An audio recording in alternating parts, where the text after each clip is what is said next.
अगर एक सहनी की पार्टी सेकुलर कही जा सकती है, कि यादव की पार्टी सेकुलर कही जा सकती है, मांझी की पार्टी, पासवान की पार्टी सेकुलर कही जा सकती है, कुशवाहा की पार्टी, कुर्मी की पार्टी, तो एक मुसलमान की पार्टी सेकुलर क्यों नहीं कही जा सकती? एमआईएम अपने मुसलमानों की बात करते तो गलत क्या है? किसी हिंदू के खिलाफ बोला हो, किसी मंदिर के खिलाफ बोला हो तो आप बताइए। तिरहुत प्रमंडल को मैं देख रहा हूँ, तिरहुत प्रमंडल की जवाबदेही मुझे मिली जिसमें 48 विधानसभा है और उसमें जवाबदेही मुझे मिली है और 48 सीट पे तिरहुत के तो हम लड़ने जा रहे हैं। देखिए, एमआईएम जो पार्टी है बाकी सबसे अलग इसलिए है क्योंकि बाकी पार्टियों में आप देखते होंगे कार्यकर्ता के रूप में होते हैं, आपको उनको बुलाने के लिए पेट्रोल देना पड़ेगा, बिरयानी की खिलाना पड़ेगा और कई आपको खिदमत करना पड़ेगा। लेकिन इस पार्टी के लोग कार्यकर्ता ने एक दीवाने के रूप में होते हैं। वो अपने असद साहब को सुनते हैं और जो ओवैसी साहब का संघर्ष को जो देखते हैं उसको देख करके जो दीवानगी है लोगों में। और इस पार्टी को इससे मैं चुनाव लड़ा। मैं एक हिंदू का बेटा हूँ, पढ़ा लिखा व्यक्ति हूँ, MBA इंजीनियरिंग किया हुआ, MNC में काम किया हुआ है। और ओवैसी साहब ने मुझे एक जवाबदेही दिया कि देखिए हमारी पार्टी को लोग एक मुसलमान की पार्टी बोल करके इसको ये करते हैं, आप जाइए और आप महसूस जो करते हैं दिल से आप बोलिए। और मैंने चुनाव लड़ा और चुनाव के बाद पूरी इलाके के लोग यही मान रहे थे कि चुनाव हारने के बाद मैं इस पार्टी को छोड़ दूंगा। लेकिन इस पार्टी में मैं और शिद्दत से और मेहनत और समय दे करके और पूरी शिद्दत से मैं काम कर रहा हूँ। और जो सम्मान मुझे इस पार्टी में मिल रहा है, जिस तरह का जो है कार्यकर्ताओं से मुझे सम्मान मिल रहा है, न केवल एक इलाका शिवहर से, चूँकि मैं चुनाव लड़ा उसमें 3 जिला आता है।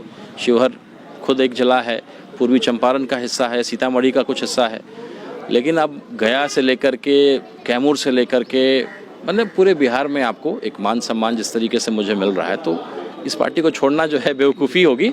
और एक पढ़े लिखे व्यक्ति की पार्टी है, एक बैरिस्टर जो है असदुद्दीन ओवैसी साहब, मैं चंपारण से आता हूँ, गांधी जी एक बैरिस्टर आए थे, और जिस तरीके से जुड़ रहा है ये कारवां, मुझे पूरा विश्वास है कि आने वाले समय में पिछले विधानसभाओं में अकेली पार्टी अपने हिम्मत पे, अपने बिना किसी के गठबंधन के 5 सीट जीत करके आई थी।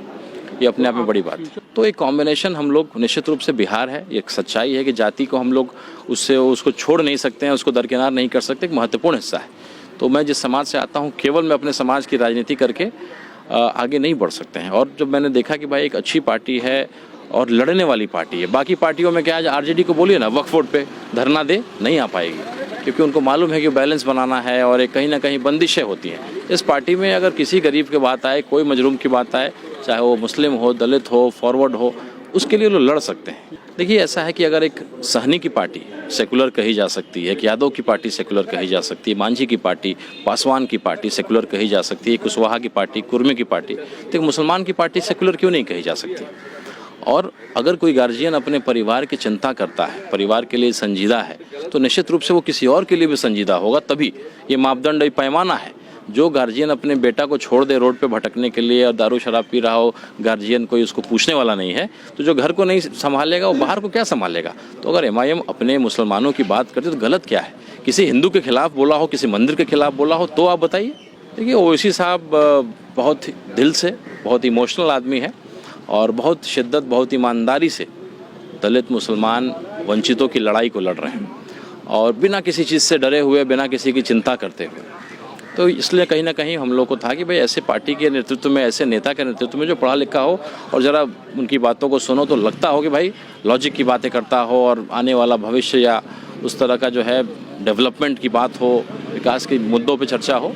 तो एक पढ़ा लिखा व्यक्ति हूँ, इसलिए एक पढ़े लिखे व्यक्ति के लीडरशिप के अंदर काम करना मुझे पसंद है। और अख्तरुल ईमान साहब जो हमारे प्रदेश अध्यक्ष हैं, आज देखिएगा किसी सिद्धांत जो है हमारे बिहार में तो खास करके नीतीश जी ने जो ऐसे ऐसे कारनामे किए हैं कि अब सिद्धांत यहाँ की राजनीति में बचा नहीं है। लेकिन अख्तरुल ईमान साहब 5 विधायक थे, 4 को तोड़ा, इनको करोड़ों के ऑफर और जो मंत्रालय वो मिलने को इनको तैयार था, लेकिन ये व्यक्ति नहीं टूटा। तो ईमान के पक्के हैं और कहीं ना कहीं ऐसे लोगों से प्रभावित था और हम लोग राजनीति ऐसे ही लीडरशिप में करना चाहते हैं। देखिए, तिरहुत प्रमंडल को मैं देख रहा हूँ, तिरहुत प्रमंडल की जवाबदेही मुझे मिली जिसमें 48 विधानसभा है और उसमें जवाबदेही मुझे मिली है और 48 सीट पे तिरहुत के तो हम लड़ने जा रहे हैं। और मुझे लगता है कि हम लोग लगभग सभी सीटों पे इस बार एमआईएम लड़ेगी। हाँ, गठबंधन कुछ पार्टियों से हो रहा है, अगर उसमें होता है तो फिर सीटों का बंटवारा होगा, लेकिन हम लोग 150 से अधिक सीटों पे एमआईएम निश्चित रूप से, गठबंधन हो तो भी, नहीं हो तो भी, बिल्कुल लड़ेंगे। तो कहीं ना कहीं अब ये पुराने लोग हैं और पढ़े लिखे लोग, अब नेतृत्व मिलना चाहिए। हम आज भी बिहार सबसे पिछड़ा है, नीतीश जी ने भी कुछ अच्छा काम किया होगा, लालू जी ने भी आवाज़ दिया गरीबों को, लेकिन उसके बाद बिहार तो वहीं का वहीं है।